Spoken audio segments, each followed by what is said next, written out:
50,000 cash. Right now. No paperwork. You can make this go away, Judge. Those were the words I heard in Providence Municipal Court, spoken like he was ordering dessert at a fancy restaurant. I was sitting on the bench, my hands folded, watching a young man in a perfect suit lean forward like the rules were optional. He was 34 years old, tall, clean haircut, teeth so white they looked fake.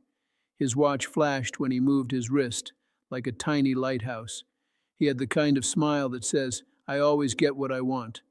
And right there, near my bench, where only I could clearly see, he slid a thick white envelope across the table, not to his lawyer, to me.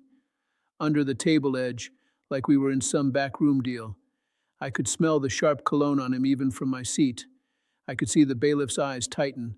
I could hear the gallery shift in their seats, like the whole room felt a cold wind. I looked at the envelope. Then I looked at him. He didn't blink. He nodded, like I should be thankful. I have heard excuses in this courtroom for many years. I have heard lies. I have heard tears. But I had never seen someone try to buy me with the confidence of a man who thought justice had a price tag. If you believe justice should be equal for everyone, you'll want to see what happens next. The bailiff called out in a clear voice, "Case 2026 TR 18473. The words bounced off the high walls of Providence Municipal Court.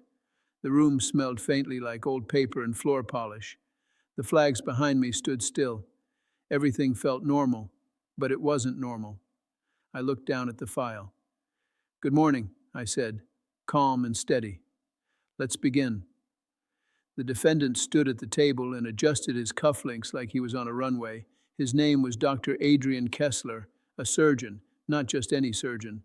The file said orthopedic trauma, which means he fixes broken bones after bad accidents. People trust him with their bodies when they are at their weakest. He didn't look nervous. He looked annoyed. To my right, at the other table, stood the victim. Her name was Marisol Vega. She was 41, small frame, dark hair pulled back tight. Her work shirt was clean but worn at the collar. Her hands were rough, the hands of someone who scrubs and lifts and works with no breaks. Marisol worked nights as a hospital janitor, same hospital where Dr. Kessler worked. The papers said she also cared for her father at home, an older man with a weak heart. She was in court because she had been hit by a car while crossing a hospital parking lot. Her leg had been injured, not broken, but badly bruised. She had missed shifts, missed pay. And she was here because the driver did not stop. That driver was the man in front of me. I looked at Marisol and saw her eyes, tired eyes. The kind of tired you don't fix with sleep, the kind of tired you get when life keeps asking for more than you have. I looked back at Dr. Kessler. He wore a dark suit that fit like it was poured on him. The label on his tie was visible when he moved, designer. His shoes looked like they had never touched a dirty sidewalk. He held a phone that cost more than most people's rent. Even his pen looked expensive. He glanced at Marisol, then away like she was a stain on the air. I said, "Dr. Kessler, you understand you're here on charges related to leaving the scene of an accident and attempting to interfere with the process." He gave a short laugh, not a friendly one. "Judge, with respect, this is getting blown up. It was a bump, a misunderstanding." Marisol's shoulders tightened. She kept her eyes down. I leaned forward a little. "In my courtroom, we don't call a person getting hit by a car a bump. We speak with care. Understood?" He smiled again, but it was thin. "Sure. Care. I'm a doctor." A few people in the gallery made quiet sounds, like small coughs that weren't really coughs. I felt the room watching me. They always do. In this place, my calm has to be stronger than someone else's pride. I said, "Let's talk about what happened. Marisol, you may speak. Take your time." Marisol swallowed. Her voice was soft, but steady. "I was walking from the employee lot. It was still dark. I had my badge on. I was in the crosswalk. A black SUV came fast, too fast. I stepped back, but it clipped me. I fell. My knee and hip." She touched her side. "It hurt." I yelled. The car slowed for a second. I saw the driver's face. Then it sped away. She blinked hard. I waited, Judge. I thought maybe they'd come back. They didn't. I asked, "Did you report it?" "Yes, to hospital security, then to the police. I missed 3 shifts. My dad needs his meds, and—" Her voice cracked. I couldn't afford to miss work. Dr. Kessler rolled his eyes loud enough for people to see it. Then he muttered, "Dramatic." That was the first disrespect moment. I lifted my hand. "Dr. Kessler," I said, quiet but firm, "you will not comment like that while she speaks. This is a courtroom, not a chat room." He raised both hands like I was the one being difficult. "Fine, fine." But he still had that smirk, like the rules were silly. I nodded once. "All right, evidence will help us. Let's move to evidence number 1. The clerk handed up a printed report from hospital security. It included a still image from a security camera at the employee lot gate. I held it up so I could see it clearly. The photo showed a black SUV, a clear shot of the license plate. I read the plate number out loud. Then I looked at Dr. Kessler. His jaw tightened for the first time. I said, "This plate is registered to you, correct?" He paused, then shrugged. "It's registered to a company.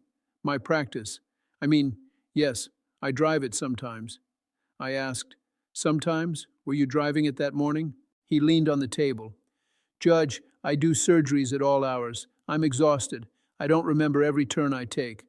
I nodded slowly. "You don't remember, but the camera remembers." His lawyer, a neat man with a gray folder, cleared his throat. "Your Honor, my client is willing to resolve this with restitution."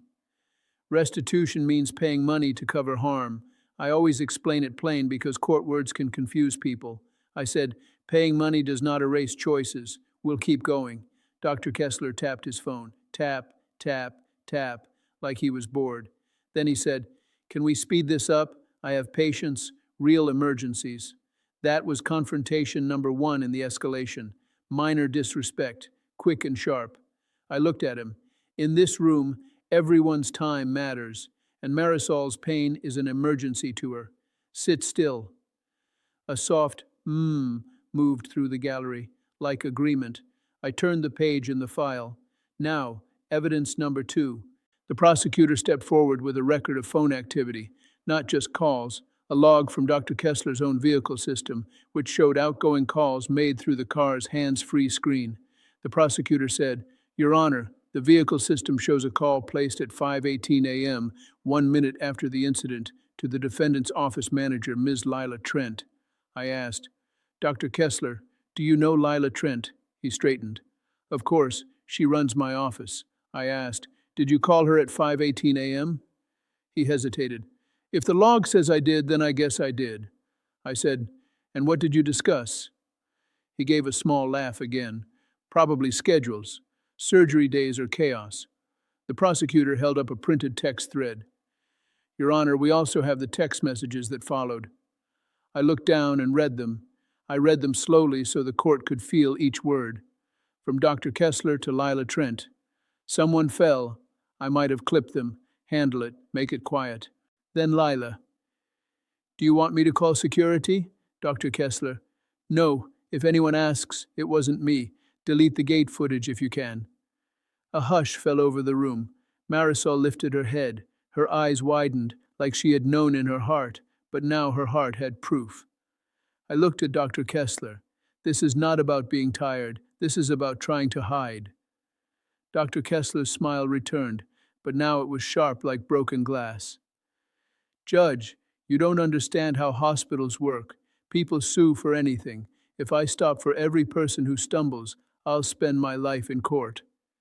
That was confrontation number 2, an authority challenge, a man trying to make himself bigger than the system. He leaned forward more, and honestly, he added, "I know people downtown. I do charity galas with them. I've raised money with some big names. If we keep pushing this, it's going to be messy. Name-dropping, influence talk, the old trick." I kept my voice even. "Dr. Kessler, I'm not impressed by galas. I'm impressed by truth." He scoffed. "Truth is flexible when you have resources." The gallery reacted. A woman in the back whispered, "Wow." Someone else sucked in a breath. I felt my own chest tighten, but I didn't show it. In my job, I can't match heat with heat. I have to be the water that puts the fire out. I said, "Let's move to evidence number 3. The prosecutor nodded and played a short video clip on the courtroom screen. It wasn't the same security camera. This one was from a delivery driver's dash cam. A dash cam is a small camera in a car that records the road. The video showed the hospital driveway. It showed Marisol in the crosswalk. It showed the black SUV rolling fast, hitting her hip, and then pausing. And then, the clearest part. The driver's window was down for a second. You could see Dr. Kessler's face. You could hear him say, through the open window, loud enough for the dashcam mic to catch, "Move, I'm late." Then the SUV drove off. The sound in the courtroom disappeared. It was like the air got sucked out. Marisol's hands shook. She pressed them together, trying to steady herself. Dr. Kessler stared at the screen, then at me, then at the prosecutor. He stood up fast, chair scraping. "That's edited," he snapped. "That's not real." The prosecutor replied, "The driver provided the original file and metadata. Metadata means the hidden details in the file that show when it was made and if it was changed. It was not changed." Dr. Kessler turned to Marisol and pointed, "You want money. That's what this is. You people always want money." That was confrontation number 3. Direct insult. Line crossing. Not just disrespect to the court, but to a human being. The gallery erupted. Not loud like yelling, but loud like anger trying to stay polite. Murmurs, heads shaking. A man in a hoodie muttered, "Shame." I raised my hand. "Quiet," I said. It wasn't loud, but it worked. I looked straight at Dr. Kessler. "You will not talk to her like that again." He laughed once. Then he did something I still see when I close my eyes. He reached into his inner jacket pocket. He pulled out the envelope again, and he slid it forward, closer. Then he delivered the nuclear quote. He said, clear as day, "Judge, you're a smart man. Let's stop pretending. 50 grand buys silence anywhere, even here, especially here." Viral moment. For 10 seconds, nobody moved. It wasn't just quiet. It was frozen.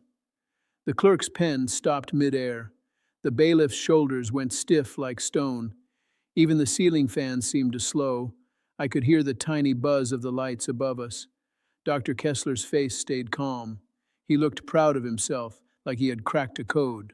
Then the gallery exploded. People gasped. Someone said, "Did he really?" Another voice, louder, "He tried to bribe the judge." A woman near the front stood up by accident, like her body moved before her brain could stop it. The bailiff stepped forward, hand near his belt, ready. I felt my face change, not into anger that burns, into disappointment that cuts.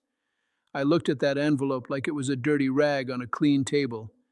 Then I looked at Dr. Kessler, and I knew the whole case had just turned. Asked 3, the reckoning. I leaned forward, and my voice got softer. Soft can be stronger than loud. "Dr. Adrian Kessler," I said, "do you hear yourself?" He blinked. "I'm trying to resolve this."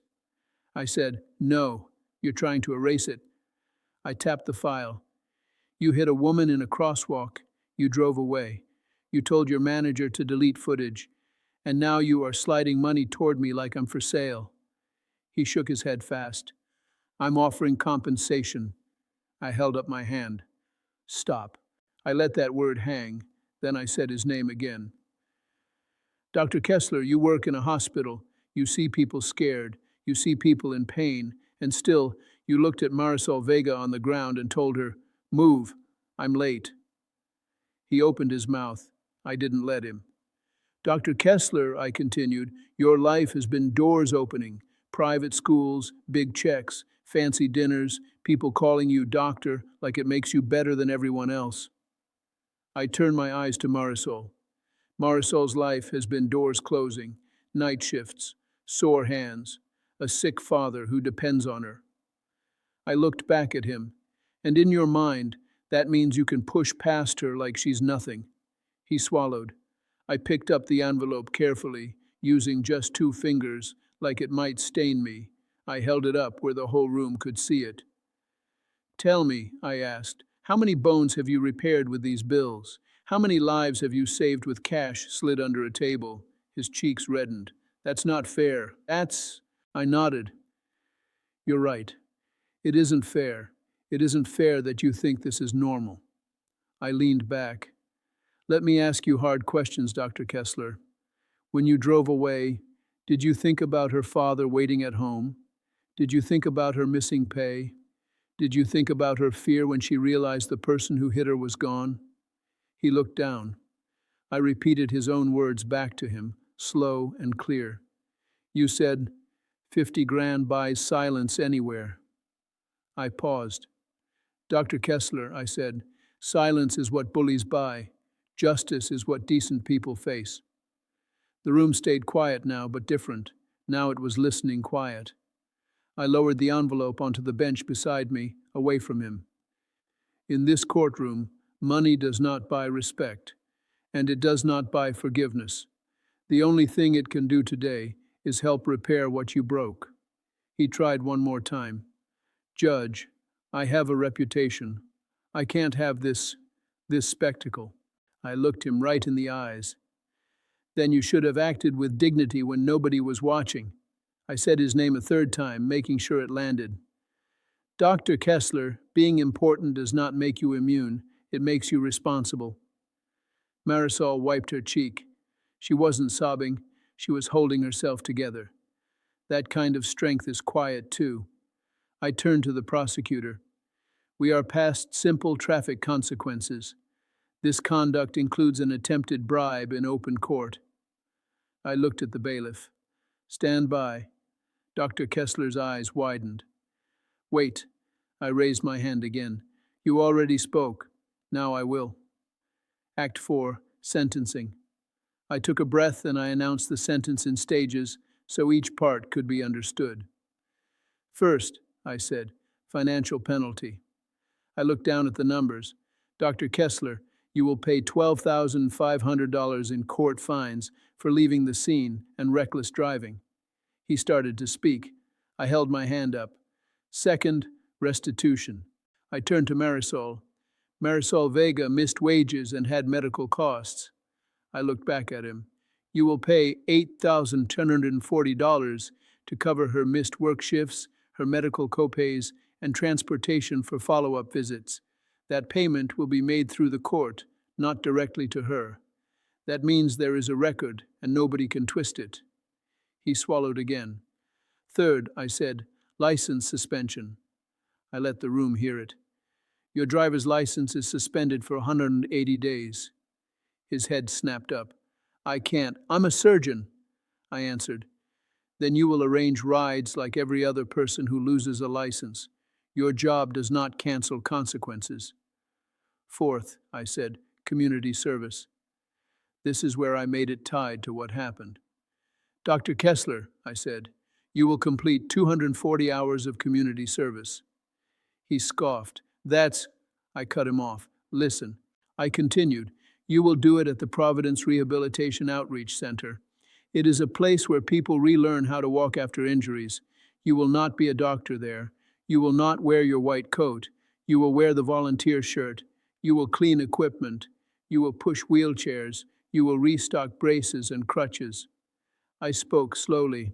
You will do 12 hours each week, Tuesdays and Thursdays from 6 p.m. to 9 p.m., and Saturdays from 9 a.m. to 3 p.m.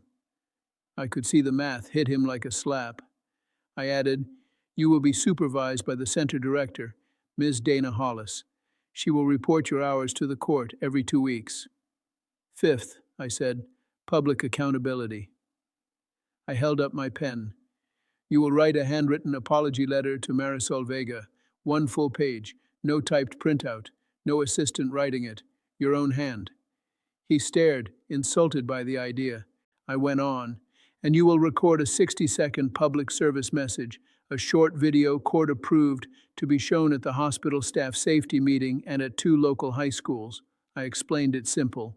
In the video, you will say what you did. You will say why it was wrong, and you will say that no one is above the rules. He shook his head. This is humiliation. I replied, "No, Dr. Kessler, this is education. Humiliation is what you tried to do to Marisol when you called her you people." Then I reached the part he had earned with that envelope.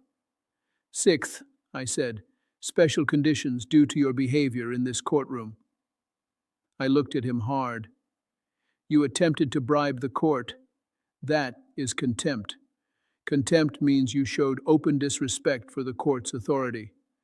I paused so everyone could understand. "Bailiff," I said, "step forward." The bailiff moved in, boots steady on the floor. Dr. Kessler backed up one small step. "Judge, come on. Let's not do this. Let's not do—" I said, "You did this." "Bailiff," I repeated, "take him into custody." The bailiff took Dr. Kessler's wrist. The cuffs clicked, metal on skin. Dr. Kessler's eyes went wide with shock, like he had never been told no in his life. The gallery went silent again, but this time it was a satisfied silence. Not joy, not revenge, just the feeling of balance coming back. I said, "Dr. Kessler, you will serve 72 hours in the county facility. You will be brought back here for a review hearing on case 2026 TR 18473 on March 3rd at 9 a.m. He tried to speak, but his voice cracked. "I'll lose patience." I answered, "Marisol almost lost her ability to walk without pain. Perspective matters." As he was led away, I added, "One more thing. The $50,000 you tried to place under the table will be entered into evidence. If it is proven to be yours, it will be forfeited through proper process, and it will go toward victim support programs. Not your silence." He looked back at me, stunned. I looked back without blinking. ACT 5. Aftermath, Option A. Transformation Arc. 3 months later, Dr. Adrian Kessler stood in front of me again. Same courtroom, same bench, same flags. But he was not the same man. He wore a simple shirt, no designer tie, no shining watch. His hair was a little messy. His eyes looked tired, but real. The report from the Providence Rehabilitation Outreach Center was thick. It included signed logs, supervisor notes, and even photos. One photo showed him pushing a wheelchair for an older man with a brace on his leg. Another showed him scrubbing down equipment with gloves on, not for a camera, just because it was his job now. Ms. Dana Hollis wrote, "He showed up early. He did not complain after week 2. He listened. He asked how people felt. He learned names." Marisol was present again. This time she stood straighter. Her knee was still healing, but she had support now. The restitution had helped. She had not missed rent. Her father had his meds. She looked at Dr. Kessler with caution, not warmth, but she looked. Dr. Kessler cleared his throat. "Judge," he said, "I was wrong. I thought money solved everything. At the center, I met people who had less than me and more heart than me." He swallowed. I wrote my apology by hand. I meant it. Marisol nodded once. Small, but real. I looked at him. "Dr. Kessler," I said, "what do you think now when you hear your own words, 50 grand buys silence anywhere?" He shook his head slowly. "I think I was trying to buy my way out of being decent." I let that sit. I said, "Your service is not finished, but your direction has changed. Keep going." Final scene. Plus. Moral. After court ended, I sat alone for a moment. The room was quieter than usual. The benches were empty. The noise of the day faded into the hallway. I looked at the spot where that envelope had been. I thought about how easy it is for some people to believe the world bends for them, like a thin metal spoon. But a courtroom is not a spoon. It is a scale, and a scale only works when it is balanced. Marisol came into court with fear and bills and pain. Dr. Kessler came in with confidence and cash. In the end, what mattered was not his suit or his salary. What mattered was a simple truth. Every person has dignity, and dignity is not for sale. My final thought was the same lesson I have learned again and again on this bench. Justice isn't something you buy. It's something you face.